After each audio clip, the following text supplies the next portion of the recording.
Have you ever wondered what secrets the night holds? What whispers hum through the static when the world is asleep? That's what Edward, a late-night radio host, had always pondered. His show was a small one, broadcasting to a handful of loyal listeners who craved the strange and unusual. But one night, his curiosity led him into a darkness he could never have imagined. It started with a call.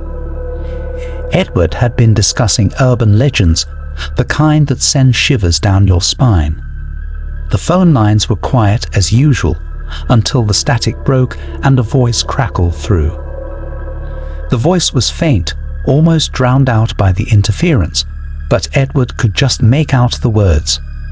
The caller claimed to be from a town Edward had never heard of, a town that wasn't on any map.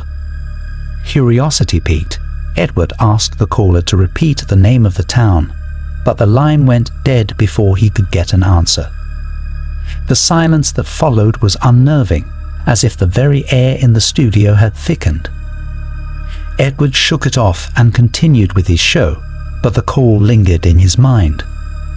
Something about it felt off, like a puzzle with a piece that didn't quite fit.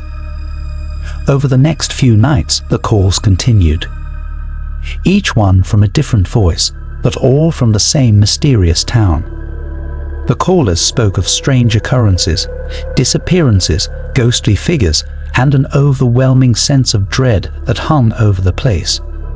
Edward tried to dig deeper, but every time he pressed for details, the line would cut out, leaving him with more questions than answers. Unable to let it go, Edward decided to investigate. He searched every map, every database, but the town didn't exist. It was as if it had been erased from history. His obsession grew, consuming his every thought, until he knew he had to find this place, to see it with his own eyes. He needed to know if it was real or just a figment of some twisted imagination. One night after his show, Edward received another call. This time, the voice was clearer, the words more urgent. The caller begged him to come, to see for himself what lay hidden in the shadows. The voice gave him directions, guiding him to a remote area miles away from the nearest town. Without hesitation, Edward grabbed his keys and drove off into the night. The journey was long, the roads winding through dense forests and desolate landscapes. As he drove, the static on his radio grew louder, drowning out the music he had playing. It was as if the town itself was calling to him, pulling him closer with every mile. The darkness pressed in on all sides, the trees looming like silent sentinels, guarding a forbidden secret. Finally, he arrived. The town was exactly as the callers had described, old, decrepit, and shrouded in an eerie silence. The buildings were crumbling, their windows dark and empty. There were no signs of life, no movement, just an overwhelming sense of something wrong. Edward stepped out of his car, the hairs on the back of his neck standing on end. He wandered through the deserted streets, his footsteps echoing in the stillness. The air was thick with the smell of decay, and every breath felt like it was being pulled from his lungs. He could feel eyes on him, watching from the shadows, but every time he turned around, there was nothing there. Just the oppressive silence that seemed to grow heavier with each passing moment. As he approached the center of town, he saw a figure standing in the middle of the street. It was a woman, her back turned to him, her hair matted and her clothes tattered. Edward called out to her, but she didn't respond. He took a step closer, his heart pounding in his chest. The closer he got, the more he realized something was horribly wrong. Where he was just a few feet away, the woman turned around. Her face was gaunt, her eyes hollow and empty. She stared at him with a look of pure terror, her mouth opening to speak, but no sound came out. Before Edward could react, she vanished, dissolving into the darkness as if she had never been there at all. Panic surged through him, and he turned to run back to his car, but the town had changed. The streets twisted and turned, the buildings closing in around him. The more he ran, the further he seemed to be from his destination. The town had become a labyrinth, trapping him within its haunted confines. Whispers began then, low and indistinguishable, filling his ears with a cacophony of voices.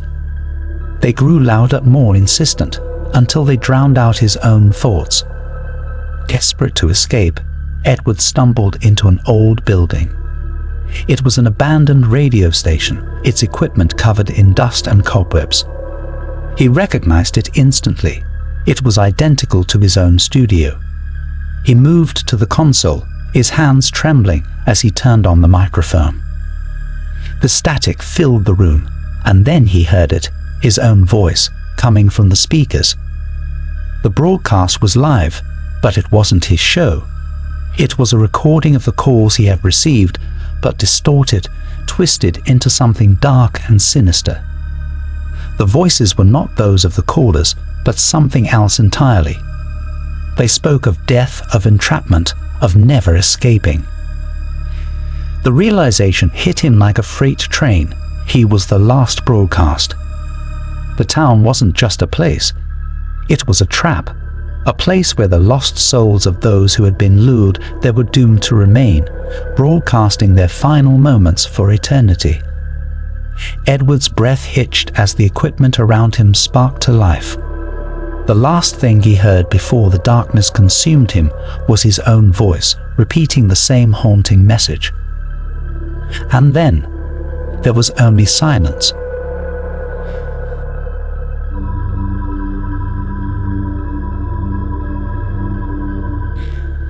Some things are abandoned for a reason. That's the warning Paul ignored when he and his wife Ellen decided to adopt a child. They had been trying to conceive for years with no success, and when the adoption agency called about a young boy who had been found abandoned, they felt like it was fate. The boy was perfect in every way, quiet, well-behaved, and with a charming smile that melted their hearts. They named him Samuel, and he quickly became the center of their world. At first, everything seemed idyllic. Samuel adjusted well to his new home, and Paul and Ellen were overjoyed to finally have the family they had always dreamed of. But as the days turned into weeks, strange things began to happen. It started with small incidents. Objects would go missing, only to turn up in strange places. Paul dismissed it as the boy simply being curious. But then, the incidents became more disturbing. Ellen would find Samuel standing in the dark, staring at nothing for hours on end. When she asked him what he was doing, he would simply smile and walk away. One night, Paul woke up to the sound of whispering. At first, he thought it was just his imagination, but when he listened closely, he realized the whispers were coming from Samuel's room. He crept down the hallway, the floorboards creaking under his weight.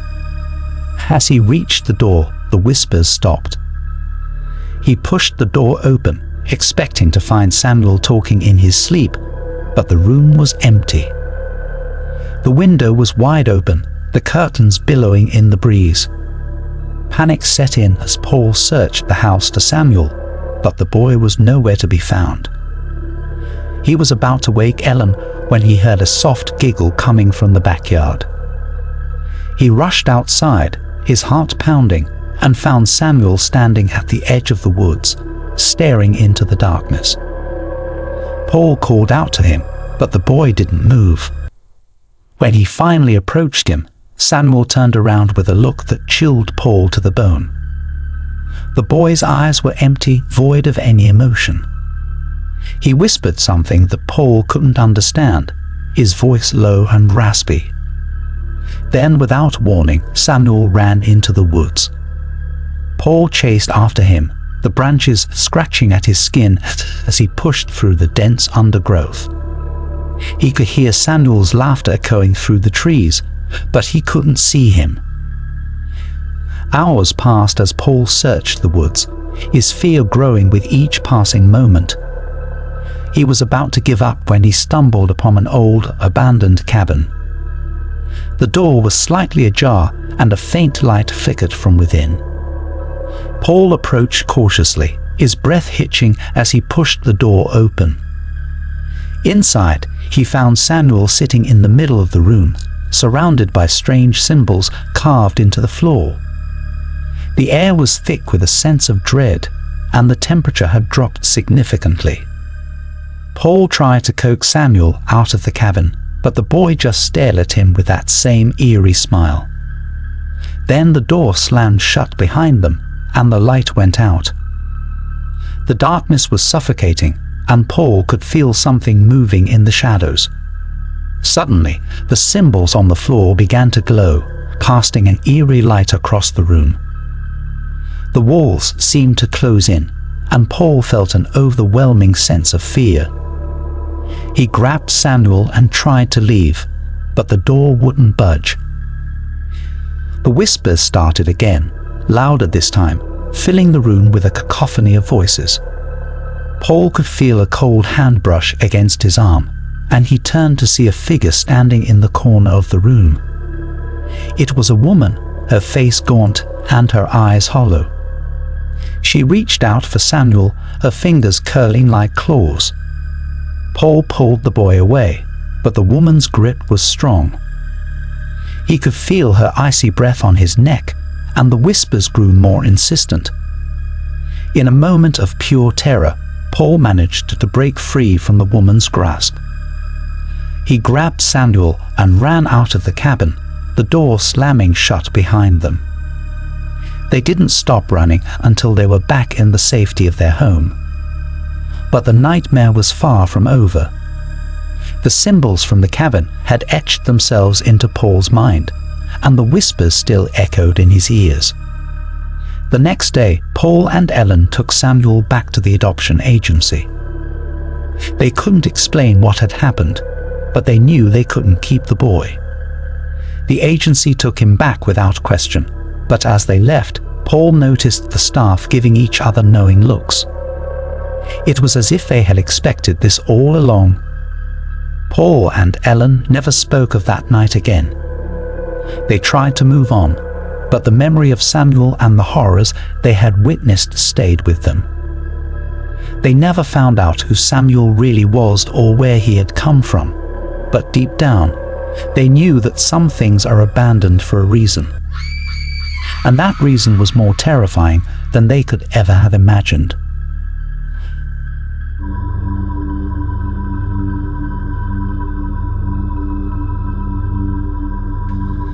There are some things hidden away for a reason, buried deep in the shadows where they belong. Evelyn didn't know this when she ventured into the attic of her new home, driven by a mix of boredom and curiosity on a gloomy, rain-soaked afternoon. The house, inherited from a distant relative, was old and creaky, filled with the echoes of forgotten memories. But something in that attic was waiting to be found, something that had been hidden away long ago. And as Evelyn's eyes adjusted to the dim light, she noticed a small, dusty object in the farthest corner, a broken doll. The doll was unlike any she had ever seen before. Its porcelain skin was cracked and chipped, its once bright glass eyes now clouded and vacant. The doll's dress, though tattered and stained with age, hinted at a time when it might have been cherished. But what struck Evelyn the most was the doll's expression. Even in its dilapidated state, the doll seemed to be smiling, a twisted, eerie grin that sent a shiver down her spine. Despite the unease gnawing at her, Evelyn felt an inexplicable urge to take the doll downstairs. She carefully lifted it from its resting place, brushing away the thick layer of dust that had settled over it. As she held the doll, a chill passed through her, and for a brief moment, the attic seemed to grow colder, the shadows darker. Evelyn shook off the feeling, convincing herself it was just her imagination, and brought the doll to her workshop. Evelyn was an artist, known for her ability to restore old, forgotten items to their former glory. She set the doll on her workbench, intending to fix its broken arm and clean its dress. But as she began her work, strange things started happening around the house. At first, it was just small, inexplicable occurrences. Objects would go missing and then turn up in odd places, doors creaked open on their own, and the lights would flicker without warning. Evelyn dismissed these as quirks of the old house, but deep down, she felt something wasn't right. The doll quickly became the center of Evelyn's world. She spent hours meticulously repairing it, feeling a strange connection to the object. But as the doll was slowly restored, the disturbances in the house grew more intense. At night, Evelyn began hearing soft whispers echoing through the hallways, faint and distant, like voices carried on the wind. The whispers were always the same, a gentle murmur that she couldn't quite understand, but that filled her with a sense of unease. Her dreams also took a dark turn. Every night, Evelyn dreamed of the doll, its unblinking eyes following her every move. In the dreams, the doll was no longer broken. It was whole, and it moved with a life of its own. The doll would appear in the strangest places, standing at the foot of her bed, peeking around corners, always watching. Each dream was more vivid and terrifying than the last, leaving Evelyn to wake up drenched in sweat, her heart racing. Determined to understand what was happening, Evelyn began researching the doll's origins. She dug through old family records, searching for any clue about its history. What she found sent chills down her spine. The doll had belonged to a young girl who had lived in the house many years ago. The girl had died under mysterious circumstances, her body found clutching the doll in her arms. The details were vague, but there were whispers of a curse, a dark force that had taken hold of the doll. Evelyn realized with growing horror that the doll was not just an inanimate object. It was a vessel, a conduit for a malevolent spirit that had been waiting for the right moment to return. The more she worked on the doll, the stronger the spirit became. It was feeding off her energy, growing more powerful with each passing day. Desperate to break free from the doll's grip, Evelyn decided to destroy it. She took the doll to the backyard, where she had built a small fire pit. As she prepared to throw the doll into the flames, a gust of wind swept through the yard, howling like a warning. The fire flickered and sputtered, as if it were alive, reacting to the presence of the doll. With trembling hands, Evelyn tossed the doll into the fire. For a moment, nothing happened. But then the flames roared to life, consuming the doll with an intensity that took Evelyn by surprise. The air was filled with the sound of crackling fire, but beneath it, Evelyn could hear something else, an eerie, high-pitched laughter that seemed to come from the very heart of the flames. As the doll burned, its porcelain face twisted and contorted, almost as if it were alive. The flames danced and flickered, casting strange, shifting shadows across the yard. Evelyn watched in horror as the doll was reduced to ash, the laughter growing louder and more maniacal. Finally, the flames died down, leaving only smoldering embers and a heavy silence. Evelyn felt a wave of relief wash over her. The doll was gone, and with it, the curse that had plagued her. Or so she thought. That night, as Evelyn lay in bed, she heard a familiar sound, the soft, eerie footsteps that had haunted her dreams. She bolted upright, her heart pounding in her chest. The house was dark and silent, but the footsteps continued, growing louder, closer. And then she heard the whisper. The same faint, unintelligible whisper that have followed her for weeks. Evelyn's breath caught in her throat as she slowly turned her head. There, in the corner of her bedroom, stood the doll. It was whole again, its porcelain skin unblemished, its glassy eyes fixed on her with an intensity that made her blood run cold. The doll smiled, and the whispering grew louder, filling the room with a chorus of voices. Evelyn knew then that the curse could never be broken. It had claimed her, just as it had claimed the girl before her.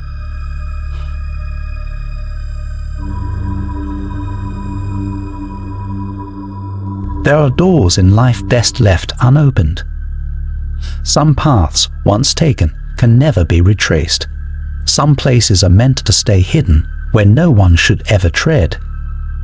The room 13 was one of those places, a room that wasn't listed on any map and was never spoken of by the hotel staff. Those who stumbled upon it never left the same. Ella, Anthony, and Richard were friends on a weekend getaway, eager to escape the monotony of their daily lives. The hotel, with its history and charm, seemed perfect. They checked in late, their rooms scattered across the sprawling building. As they rode the elevator, it suddenly jolted to a stop. When the doors opened, they found themselves in an unfamiliar corridor. Confused, they wandered down the dimly lit hallway. The numbers on the doors didn't make sense. Room 9, room 10, room 12. But there was no room with number 11. Then, at the end of the hall, they saw it. Room 13. The number was scratched into the wood, barely visible. A cold dread settled over them, but curiosity got the better of them. Ella reached for the doorknob, feeling a jolt of electricity run through her. The door creaked open, revealing a dark, empty room. The air inside was cold and musty, and the furniture was old and covered in dust. As they stepped inside, the door slammed shut behind them with a deafening bang. The lights flickered, casting strange shadows across the room. The mirror on the wall began to shimmer, and a figure emerged. It was a woman, her face pale and gaunt, her eyes hollow and filled with sorrow. She reached out to them, whispering in a voice that seemed to come from everywhere at once. The room began to spin, the walls closing in around them. Ella was pulled towards the mirror, the woman's cold, bony fingers brushing against her skin. Anthony and Richard tried to pull her back, but the force was too strong. Ella was dragged into the mirror, disappearing into the glass as if she had never existed. The room fell silent, the mirror reflecting only Anthony and Richard's terrified faces. They tried to leave, but the door wouldn't budge.